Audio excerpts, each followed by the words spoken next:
Bowling sir માનनीय વડાપ્રધાન નરેન્દ્રભાઈ મોદી સાહેબે એક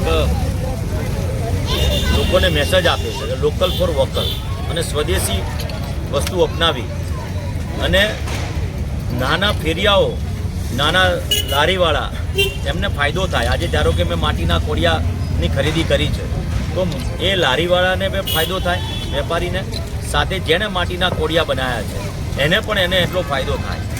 દિવાળીના આવા તહેવારની અંદર અને એમાંય નવું વર્ષ એનો લાભ જો નાના વેપારીઓ કે લોકલ ફોર વોકલ અંતર્ગત નાના લારીવાળાને આપણે જો ફાયદો કરાવીએ તો હું માનું છું કે જેમની આશાનું એક કિરણ છે કે ભાઈ નવા વર્ષની અંદર અમને લાભ થાય. તો આપણે તમામ નાગરિકોને વિનંતી કરું છું કે લોકલ ફોર વોકલ અંતર્ગત આપણે તમામ નાના વેપારીઓ પાસેથી, લારીઓ કે ફેરિયાઓ પાસેથી આપણે વસ્તુની ખરીદી કરીએ કે જેથી કરીને એમને નવું વર્ષ ખૂબ લાભદાયી નીવડે. તમામ નાગરિકોને વિનંતી સાથે નવા વર્ષની શુભકામનાઓ. ભારત માતા કી જય. જય જય ગરવી ગુજરાત. નમસ્કાર.